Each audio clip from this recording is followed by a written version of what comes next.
aja lah. Iya, gimana Pak? Kamera Pak, Angka itu bisa berubah-ubah. Izin Pak Menteri ya. Jadi gini, yang saya ungkap ke publik itu adalah dugaan tindak pidana pencucian uang. Itu beda dengan korupsi.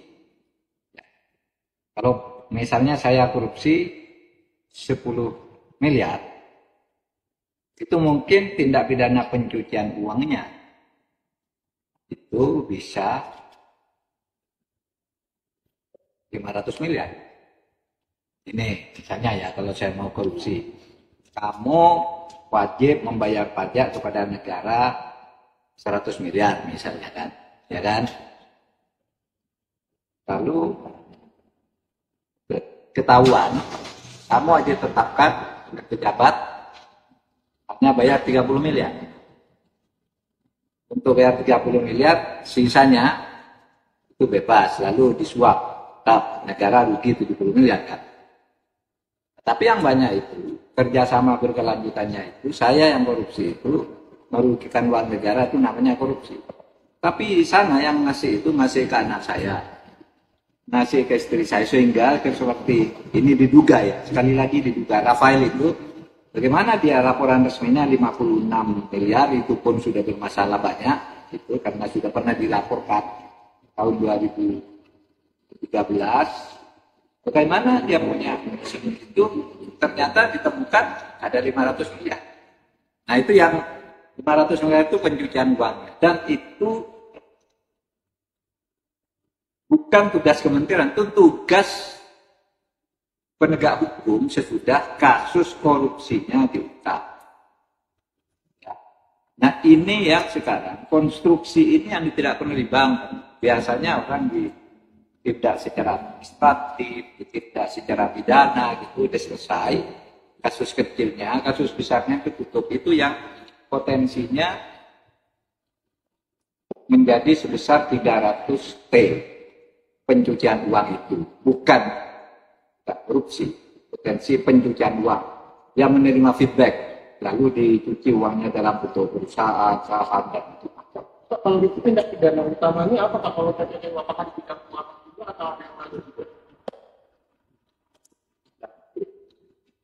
Instrumen hukumnya Pak, RUU perampasan aset gimana tidak Pak? Bisa dianggap TPPU kalau tidak ada pidana asalnya Pak. Gitu. Memang. Ya, nah Iya, ini makanya gimana solusinya terhadap pejabat-pejabat yang kekayaannya tidak wajar ini supaya Instrumen bisa makanya kita membuat undang-undang tidak pidana pencucian uang, karena tindak pidana korupsi itu tidak cukup. Tindak pidana korupsi itu untuk merugikan negara dan menerima suap.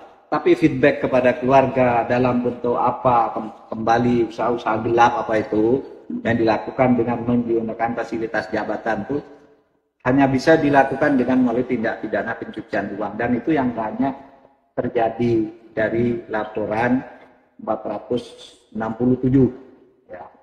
467 pegawai Kementerian Keuangan, bukan 647. Oh, ya. 460. Keliru nebut ya, 467. Nah ya, paham ya, jangan campur aduk loh. Itu Ya. bukan korupsi loh itu. Pencucian uang, saya bilang berkali-kali pencucian Ada yang uang. bilang korupsi Pak di berita-berita juga. Ya kamu yang bilang. Kita nggak ada yang bilang Pak itu korupsi. Ya saya kan nggak bilang. Yang bilang siapa? Yang bilang siapa? Bukan saya kan? Iya tapi Ya orang bilang kok malunya akan ke saya. Yang saya bilangnya coba aja di lisan itu. Tindak pidana pencucian uang, transaksi aneh sebagai tindak pidana pencucian uang. Ya kan gitu. Kamera Pak. oke sekarang kan Lalu- ini uang negara Pak. Bentuknya mungkin dari korupsi. Nah, itu urusanmu, makanya saya panggil kamu agar kamu jelaskan ke masyarakatnya harus ditindak gitu loh. Yang selama ini kan tidak ditindak ini. Ini harus ditindak. Kita membuat undang-undang pencucian uang itu, undang-undang anti pencucian uang itu, agar yang begini-gini ditangkap. Gitu. Ini diselesaikan yang kecil, yang besar terus berkembang, gitu loh. Makanya saya umumkan, gitu. Nah, tadi saya mengambil sampel dari 167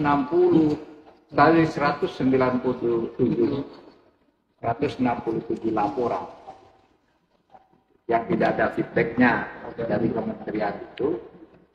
197 kita ambil sampel. Berapa nih pencucian uang? Diambil 7.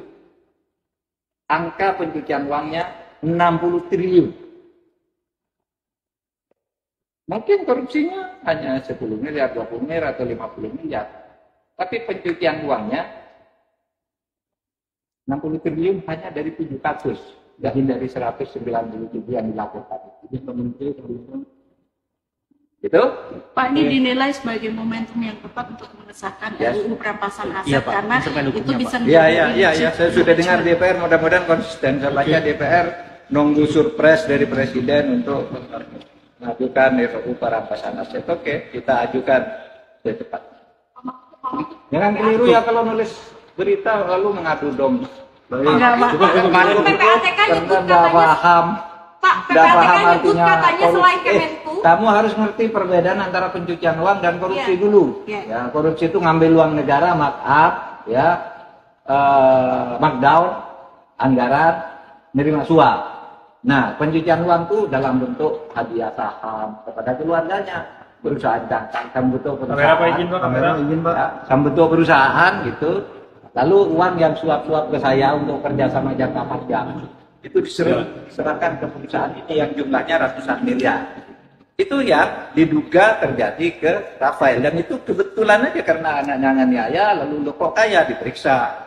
Gimana nih perjalanan? Oh, sudah pernah dilaporkan. Lalu saya suruh buka semua, ternyata itu ya. Yang sebagai pegawai pajak punya banyak perusahaan. Katanya selain Kemenku ada kementerian banyak yang ditemukan transaksi janggal. Itu Bapak udah tahu atau belum? Sudah pasti, nggak usah ditanyakan, udah pasti dong. Makanya dia mulai Bapak sedikit kegiatan ya? ada kementerian lembaga yang sudah mendapat laporan. Masih ada kegiatan berikutnya.